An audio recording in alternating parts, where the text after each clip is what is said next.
నమస్కారం BSK news కి స్వాగతం. హెడ్లైన్ చూద్దాం.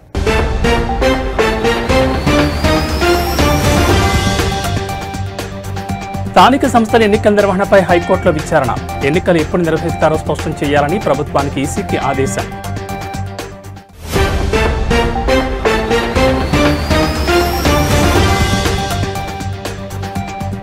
ధనత్రయోదశికి ముందు భారీగా పెరిగిన పసిడి ధరలు. ఒక్కరోజే తులంపై 3,000 పైగా పెరుగుదల.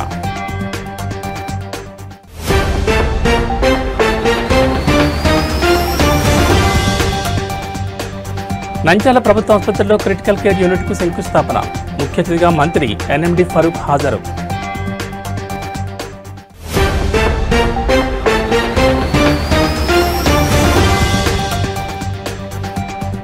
జిందాల్ భూ నిర్వాసితుల పోరాటం.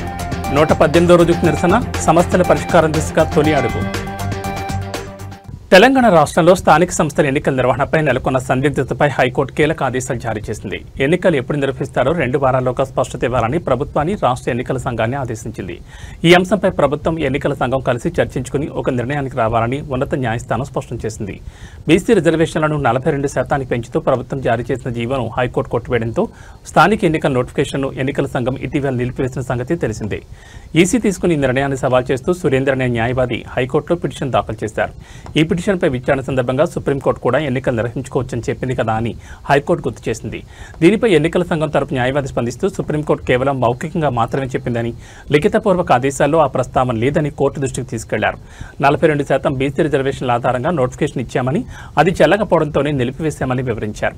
రిజర్వేషన్ల అంశంపై ప్రభుత్వంతో చర్చించి స్పష్టత వచ్చిన తర్వాతే కొత్తగా నోటిఫికేషన్ జారీ చేయగలమని తెలిపారు. ఈ ప్రక్రియ కోసం కొంత సమయం అవసరమని పేర్కొన్నారు. ప్రభుత్వం ఎన్నికల సంఘం తరపు న్యాయవాదులు 2 వారాల సమయం కోరడంతో హైకోర్టు అంగీకరిస్తూ తదుపరి విచారణను 2 వారాలకు వాయిదా వేసింది. ఆలోగా ఎన్నికల తేదీలపై ఒక స్పష్టమైన నిర్ణయంతో రావాలని నిర్దేశించింది.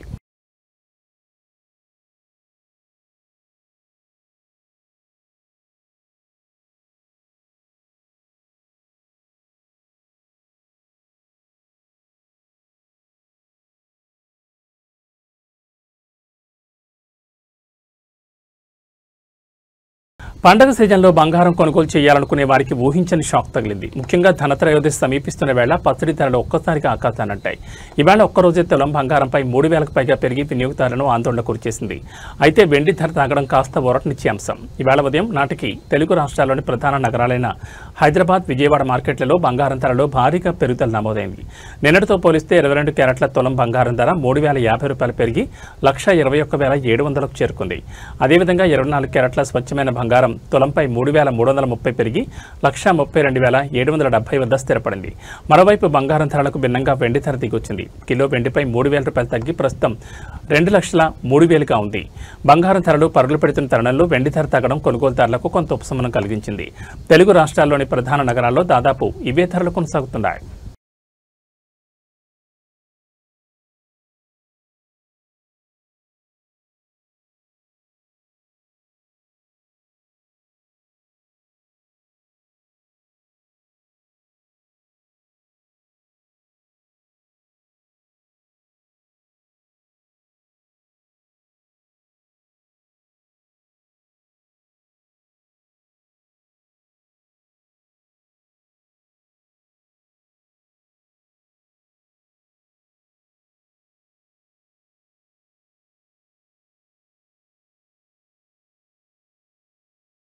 తెలంగాణ రాష్ట్రంలో బీసీలకు 42% రిజర్వేషన్లు అమలు చేయాలని డిమాండ్ చేస్తూ ఈ నెల 18వ తేదీన తెలంగాణ బీసీ జేఏసీ ఇచ్చిన బంద్కు తెలంగాణ సగర సంఘం రాష్ట్ర కమిటీ సంపూర్ణ మద్దతు ప్రకటించింది.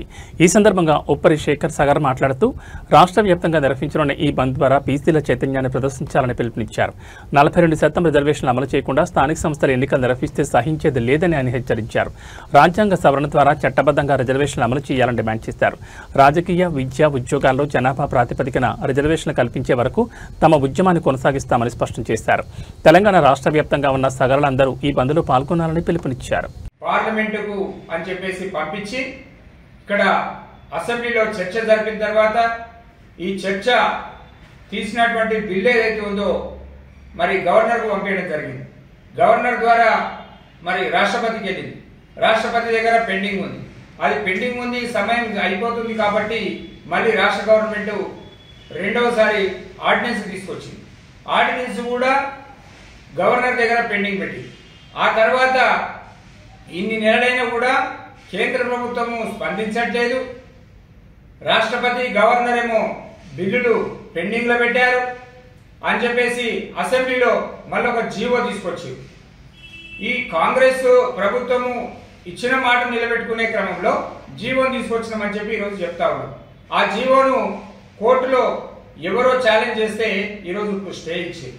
అంటే ఇక్కడ కేంద్ర రాష్ట్ర ప్రభుత్వాల్లో అధికారంలో ఉన్నటువంటి కాంగ్రెస్ బీజేపీ పార్టీలకు మరి వాదిస్తున్నప్పటికీ కూడా అవతల ఎవరైతే ఈరోజు బీసీలకు ఇన్ని సంవత్సరాలుగా కనీసం రిజర్వేషన్లు లేకుండా అన్యాయానికి లోనవుతున్నటువంటి సమాజాన్ని ఈ సమాజంలో సమానత్వం కోసం మరి బీసీలను కూడా అవకాశం కల్పించాలని చెప్పేసి ప్రభుత్వాలు ఒకవైపు నటిస్తూనే మరోవైపు ఇంకా వాళ్ళ కొన్ని సామాజిక వర్గాలు ఈరోజు ప్రధానంగా ఈ రాష్ట్రంలో రెడ్డి సామాజిక వర్గానికి సంబంధించినటువంటి మాధవరెడ్డి ఎవరు?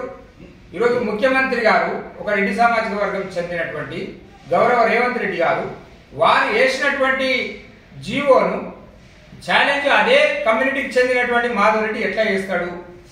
అంటే ఈ రాష్ట్ర ప్రభుత్వము చిత్తశుద్ధి ఉంటే మాధవరెడ్డితో ఎందుకు మాట్లాడలేకపోయింది? పార్లమెంటులో నంద్యాల పట్టణ ప్రజలకు మెరుగైన వైద్య సేవలు అందించాలనే ప్రభుత్వ సంకల్పంలో భాగంగా స్థానిక ప్రభుత్వ జనరల్ హాస్పిటల్ ఆవరణలో నూతనంగా ఏర్పాటు చేయనున్న క్రిటికల్ కేర్ యూనిట్కు రాష్ట్ర న్యాయశాఖ మైనార్టీ సంక్షేమ శాఖ మంత్రి ఎన్ఎండి ఫరూక్ ఈరోజు ఘనంగా శంకుస్థాపన చేశారు. ఈ సందర్భంగా మంత్రి ఎన్ఎండి ఫరూక్ మాట్లాడుతూ అత్యవసర చికిత్స అవసరమయ్యే రోగులకు మెరుగైన వస్తువులు, ప్రత్యేక చికిత్సలు ఇక్కడే అందించడానికి ఈ యూనిట్ ఉపయోగపడుతుందని తెలిపారు. దీనివల్ల స్థానిక ప్రజలు మెరుగైన వైద్యం కోసం ఇతర నగరాలకు వెళ్లాల్సిన అవసరం తప్పుతుందని వివరించారు. త్వరగా ఈ క్రిటికల్ కేర్ యూనిట్ను పూర్తి చేసి ప్రజలకు అందుబాటులోకి తీసుకురావాలని అధికారులకు దిశానిర్దేశం చేశారు.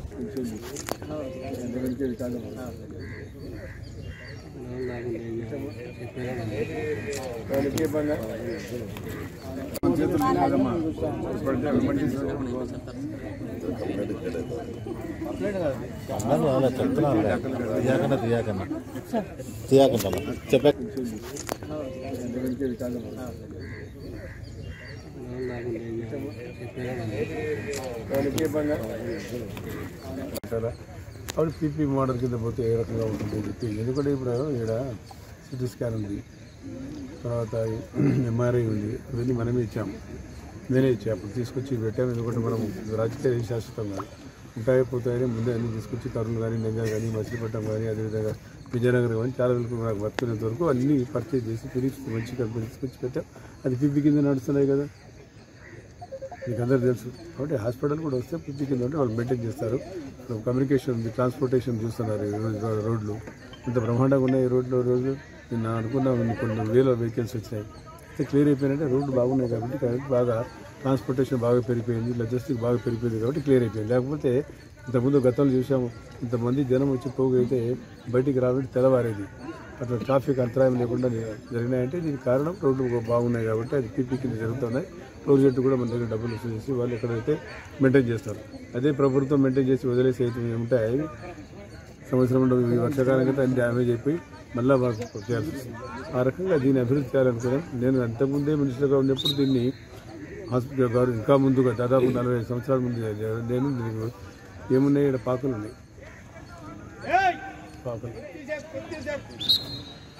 పాకలు ఉన్నాయి, మీకు అందరూ తెలుసు కదా.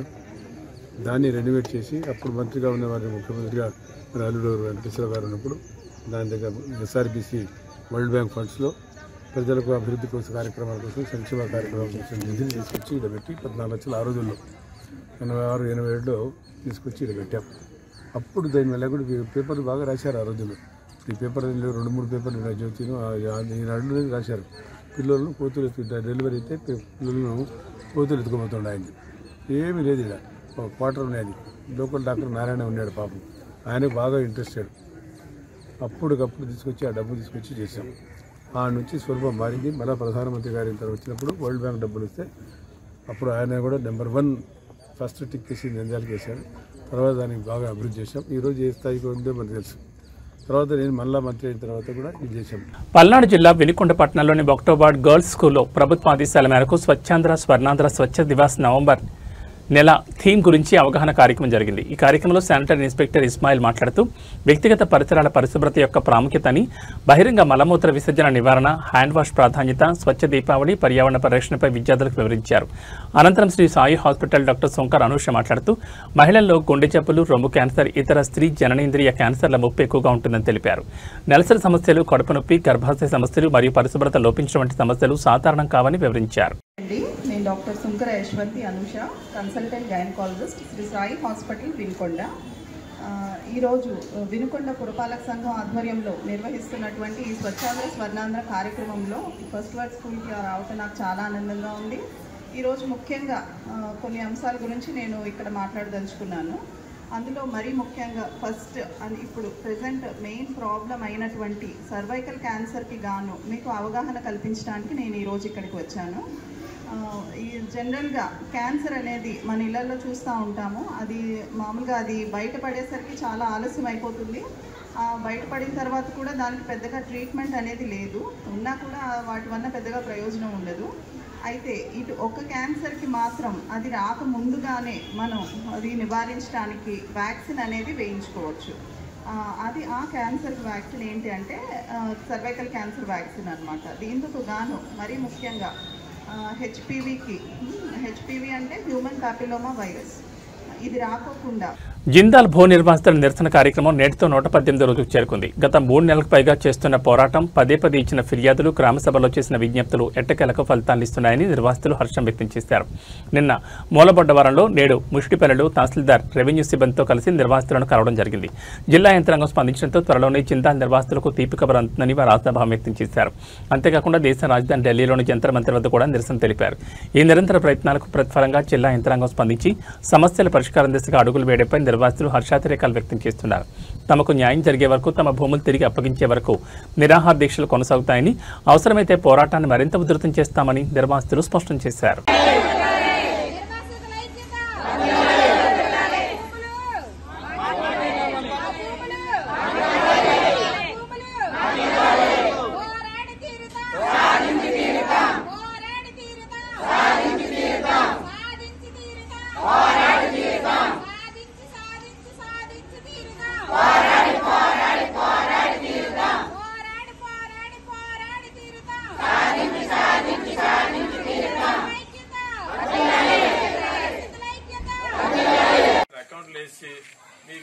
మీకు డబ్బులు వేస్తాము, ఇంతే డబ్బులు వస్తాయి, ఇంక రావని చెప్పేసి ఇంట్లో ఎరుముద్రలు వేయించుకున్నాం.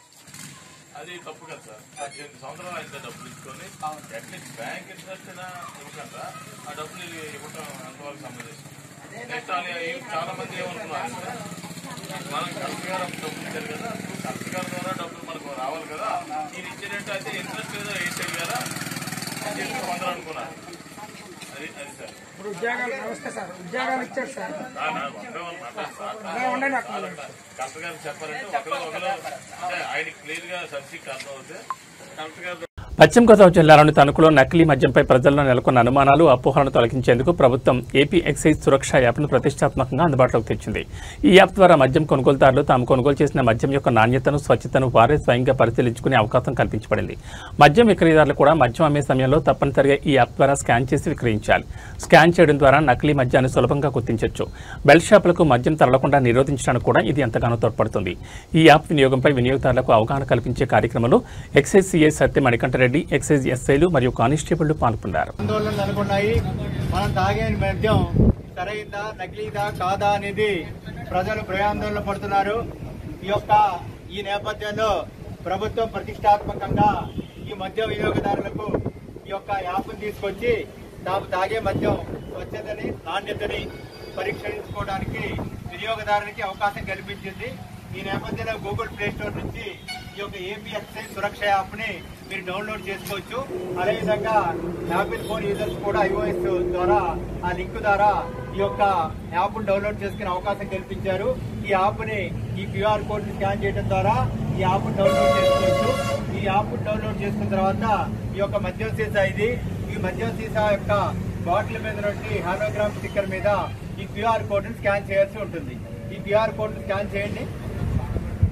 చేసిన తర్వాత ఈ యొక్క నంబర్స్ ఉంటాయి కూడా, ఏంటిది సెక్యూరిటీ కోడ్ అని ఒక నెంబర్ ఉంటుంది 4 digits. ఆ సెక్యూరిటీ కోడ్ నెంబర్ దాంట్లో ఎంటర్ చేయాలి. చేసిన తర్వాత సబ్మిట్ కొడితే ఈ బాటిల్కి సంబంధించి ఎక్కడ తయారైంది, మ్యానుఫ్యాక్చరింగ్ డేట్ ఎంత, ఎంఆర్పి ఎంత ఉంది, మరియు అది ఎక్కడ తయారైంది, ఏ డిపో నుంచి వచ్చింది, ఏ షాప్కి వచ్చింది, మీరు షాప్ నుంచి కొనుగోలు చేసింది ఆ షాప్ నుంచి కొనుగోలు చేసామా లేదా అనేది మీరు తెలుసుకోవడానికి అవకాశం ఉంటుంది. ఇప్పుడు ఇది షో డీటెయిల్స్ అని కొడితే ఈ షాపుకి ఈ మద్యాన్ని బాటిల్కి సంబంధించి వివరాలన్నీ కూడా ఈ నేపథ్యంలో ఈ యొక్క మద్యంపై ప్రజల్లో అపోహలను, అనవసర ఆందోళనను తొలగించడం కోసం ప్రభుత్వం ప్రతిష్టాత్మకంగా ఏపీ ఎక్సైజ్ సురక్ష యాప్ తీసుకురావడం జరిగింది. దీనిలో ప్రజలు, కొనుగోలుదారులు ఎవరికి వారే తాము కొనుగోలు చేసిన మద్యం యొక్క నాణ్యతను మరియు స్వచ్ఛతను ఎవరికి వారే సొంతంగా తెలుసుకోవడానికి అవకాశం కల్పించడం జరిగింది. ఈ యొక్క ఏపీ ఎక్సైజ్ సురక్ష యాప్ ని గూగుల్ ప్లే స్టోర్ నుంచి డౌన్లోడ్ చేసుకోవాల్సిందిగా ప్రజలందరికీ విజ్ఞప్తి చేస్తున్నాము. కొనుగోలుదారులు తాము కొనుగోలు చేసిన మద్యం యొక్క ఏ తేదీన తయారైంది, ఎక్కడ తయారైంది, ఏ షాపుకి ఆ మద్యం వచ్చింది, వారు ఏ షాప్ నుంచి కొనుగోలు చేస్తున్నారు, తదితర వివరాలన్నీ కూడా ఈ యొక్క బాటిల్ మీద మూత మీద ఉన్నటువంటి హాలోగ్రామ్ స్టిక్కర్ మీద ఉన్న QR కోడ్ ని స్కాన్ చేయడం ద్వారా ప్రతి కొనుగోలుదారులు దానికి సంబంధించి తెలుసుకోవడానికి అవకాశం ఉంటుంది. అదే విధంగా తాము కొనుగోలుదారుడు స్కాన్ చేసిన అనంతరం తాము పొందిన వివరాలను బాటిల్ మీద ఉన్నటువంటి పక్కన బాటిల్ మీద లేబుల్ మీద ఉన్నటువంటి మ్యానుఫ్యాక్చరింగ్ డేటు మరియు బ్యాచ్ నంబర్ తో సరిపోల్చుకుని ఒకసారి చెక్ చేసుకోవాల్సిందిగా వారికి సూచిస్తున్నాము. ప్రజలందరూ కూడా ఎటువంటి భయాందోళన లేకుండా తాము కొనుగోలు చేసిన మద్యాన్ని యొక్క నాణ్యతను వారే ధృవీకరించుకుని వారు ఎటువంటి భయాందోళనకు గురి కాకుండా మద్యాన్ని స్వీకరించవచ్చునని ఈ సందర్భంగా వారికి హామీ ఇస్తున్నాము. అదే కాకుండా పల్నాడు జిల్లాలోని వినుకొండ పట్టణంలో ఒక వివాహ కార్యక్రమంలో జగనన్నకు సంబంధించిన పాటలు ప్లే చేయడంతో పోలీసులు డీజే నిలిపివేశారు. ఈ సంఘటనపై పలువురు పోలీసులు తీరుని విమర్శిస్తున్నారు. నిర్వాహకులు మాట్లాడుతూ జగనన్న అంటే భయం అనుకున్నాం, కానీ ఆయన పాట విన్నా కూడా కూటమి ప్రభుత్వానికి భయమే అని వ్యాఖ్యానించారు. పెళ్లి వేడుకల్లో పాటలు, డాన్సుల కోసం కూడా అనుమతి అడగాలనే విధంగా పోలీసులు దౌర్జన్యం చేస్తున్నారని పలువురు మండిపడ్డారు. పోలీసులు కూటమి ప్రభుత్వం కోసం మాత్రమే పనిచేస్తున్నారని, సామాన్య ప్రజల పనులు పట్టించుకోవడం లేదని విమర్శలు చేశారు. రాజకీయాలకు అతీతంగా పోలీసులు వ్యవహరించాల్సిన అవసరం ఉందని, వ్యక్తిగత వేడుకల్లో జోక్యం తగదని అభిప్రాయపడ్డారు.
Hey!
హైదరాబాద్ పాతబస్తీ ప్రాంతంలో జరుగుతున్న కల్తీ తేనె తయారీ కేంద్రాలపై పోలీసులు దాడులు నిర్వహించి దాని గుట్టును రట్టు చేశారు.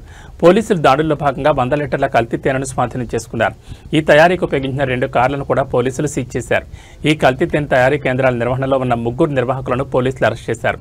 పోలీసులు ఈ కల్తీ కేంద్రాన్ని ఛేదించడం ద్వారా ప్రజల ఆరోగ్యాన్ని హాని కలిగించే ఈ అక్రమ వ్యాపారాన్ని అడ్డుకున్నారు.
బెల్ట్ షాపులు ఎలా నిర్వహించాలి, పోలీసు అధికారులకు ఎవరికి ఎంత లంచాలు ఇవ్వాలని టీడీపీ నేతలు మాట్లాడుకుంటున్నారని మాజీ ఎంపీ వైఎస్ఆర్సీపీ అధికార ప్రతినిధి మార్కాని భారత్ ఆరోపించారు.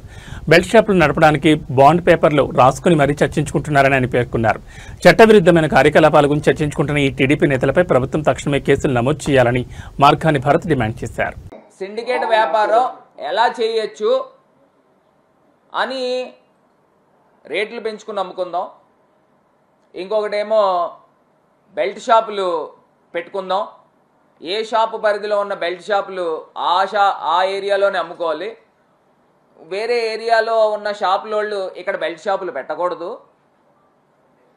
ఎక్సైజ్ సిఏల్ని ఇద్దరిని రప్పిద్దాం, వాళ్ళు కొంచెం డబ్బులు ఎక్కువ అడుగుతూ ఉన్నారు. వాళ్ళనిద్దరిని నార్త్ సిఐని సౌత్ సిఐని కూడా కూర్చోబెడదాం అని ఇంకొక మద్యం షాప్ వాళ్ళతో ఈయన బేరసారాలు చేస్తూ ఉన్నాడు. మళ్ళీ అదేదో బాండ్లు 100 రూపాయల స్టాంప్ పేపర్ మీద బాండ్లు రాసుకోవాలంట, చెక్లు ఇచ్చుకోవాలంట.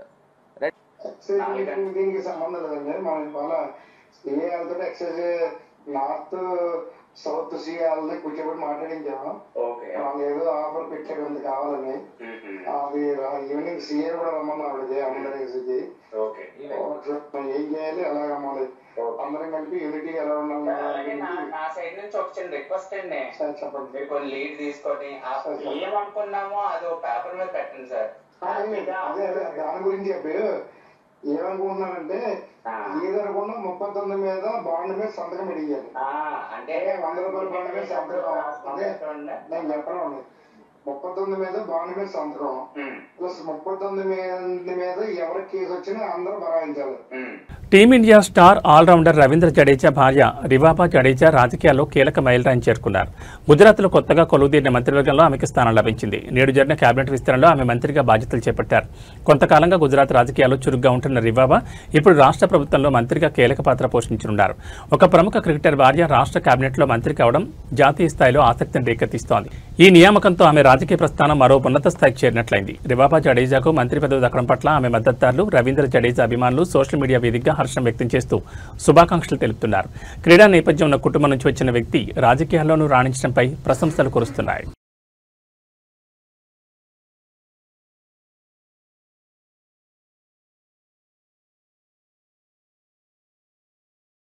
ఇవి ఈ బులెటిన్ విశేషాలు. నమస్కారం.